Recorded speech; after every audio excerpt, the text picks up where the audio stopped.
Mas a expansão da consciência, né, Guilherme? Você vê assim, como é que você vê hoje, assim, nesse nível que a gente está, por exemplo, agora, né, no aqui e agora, né? Porque a gente está aqui 2000, porque a gente tem que situar, né? Vamos situar. Estamos aqui em 2022, né? E a gente ainda não aprendeu o básico, né?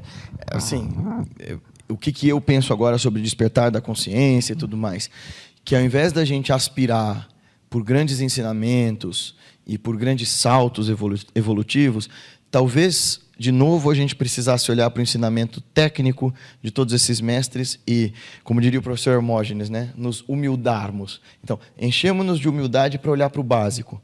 E o que seria olhar esse básico, Beto?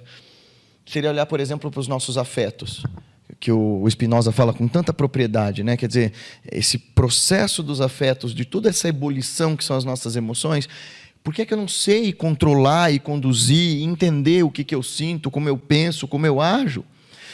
É por isso que eu fui estudar o programa do Cultivando o Equilíbrio Emocional, né? Que é um programa desenvolvido pelo Paul Ekman, grande psicólogo do século XX, que entendeu as expressões faciais e as emoções básicas, junto com os monges do Dalai Lama, com o Alan Wallace, para entender assim, meu Deus, como é que essas minhas emoções funcionam, quais são os gatilhos que as disparam, e como é que eu faço para começar a educar a minha postura emocional para que elas não sejam tão destrutivas para mim e para o outro. Porque o lance é assim, nossa, estamos lançando sondas para Marte, estamos descobrindo partículas microscópicas que nunca descobrimos antes, tirando foto de buraco negro.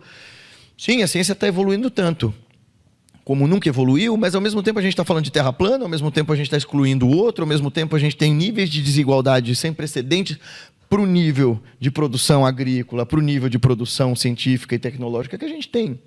Então, assim, por um lado, a gente não aprendeu ainda a lidar com os nossos afetos, e por outro, a gente ainda não aprendeu a lidar com o nosso semelhante.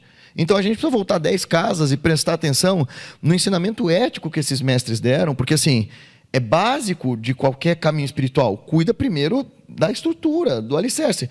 No yoga, né, que é a minha tradição, antes da gente falar de samadhi, de supraconsciência, a gente começa com 2 mandamentos, 2 prescrições chamadas yamas e niyamas. Você já ouviu falar? Yamas e niyamas? Não. Então, o Patanjali, que é o grande codificador do yoga como sistema de autorrealização, vai dar para nós 8 passos para a iluminação, que ele chama de Ashtanga Marga, igual o Buda. Claro, são 8 passos diferentes, sei lá porque que o povo estava com 8 na cabeça nessa época, mas ele vai dizer assim, olha, de saída você precisa de yamas e niyamas, que são refreamentos e observâncias, ou mais ou menos, você deve fazer, você não deve fazer. Esses yamas e niyamas, cada um são divididos em 5 grandes valores, 5 coisas que você deve observar em si mesmo para começar o caminho espiritual. Então ele vai dizer assim, ó, de saída você precisa de ahimsa. Todo mundo já ouviu falar de ahimsa por causa do Gandhi, e que é não violência. O João Ciorelli esteve aqui, né? Então certamente você ouviu falar de ahimsa. A ahimsa é não violência, é a inofensividade, você não representar ameaça para o outro. O próprio Mandela também fez a mesma... Você vê, e o próprio Gandhi foi beber da fonte de 2 caminhos. Dos jainistas, que eram os monges que ele tinha perto da casa dele. O Gandhi era hindu, mas ele tinha enorme admiração pelo jainismo, que é outra das religiões que rola na Índia e que tem como princípio basilar a não violência, né? E ele se inspirou muito no Henry David Thoreau, que é o cara que escreveu Walden, Desobediência Civil, e que falava de não violência como caminho para mudar a sociedade. Então, o Patanjali vai dizer, ó, você precisa de não violência, você precisa criar uma mente pacificada que não represente ameaça nem para si nem para o outro. Que mais? Precisa de satya, de honestidade, veracidade. Você tem que ser honesto, cara. Conversa, você tem que ser honesto com você. Observa teus desejos, observa quem você é, observa suas emoções. Olha com franqueza para isso, para de esconder. Asteia, não se apropriar do que não é seu, não se apropriar do indébito, não roubar. Mas não é não roubar só a posse do outro, não roubar o tempo do outro, o prestígio do outro, a paz do outro. Brahmacharya, que nos textos é tido como celibato, mas para nós, como a gente entende Brahmacharya? Como moderação. Moderação sobre os apetites dos sentidos. Porque quanto mais eu alimentar esses prazeres, sexual, gustativo, olfativo, mais eu vou querer comer, mais eu vou querer transar, mais eu vou querer comprar. Eu tenho que ter alguma noção de, ó, nem tudo que eu quero eu preciso, eu tenho que saber diferenciar. E esse é o próximo, né? Que é a parigraha. É treino ao desapego, é não confundir desejos com necessidades.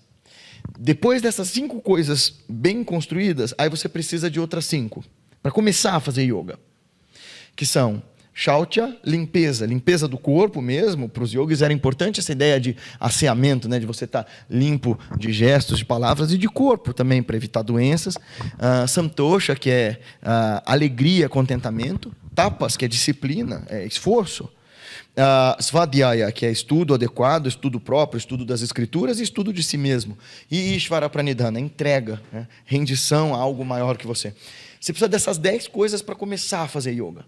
Depois vem asana, né, postura, pranayama, as técnicas de controle das energias, pratyahara, recolhimento dos sentidos, dharana, concentração, dhyana, meditação e samadhi. Então, olha, para sair do lugar, a gente precisa cultivar uma mente pacífica. Para sair do lugar, a gente precisa aprender honestidade.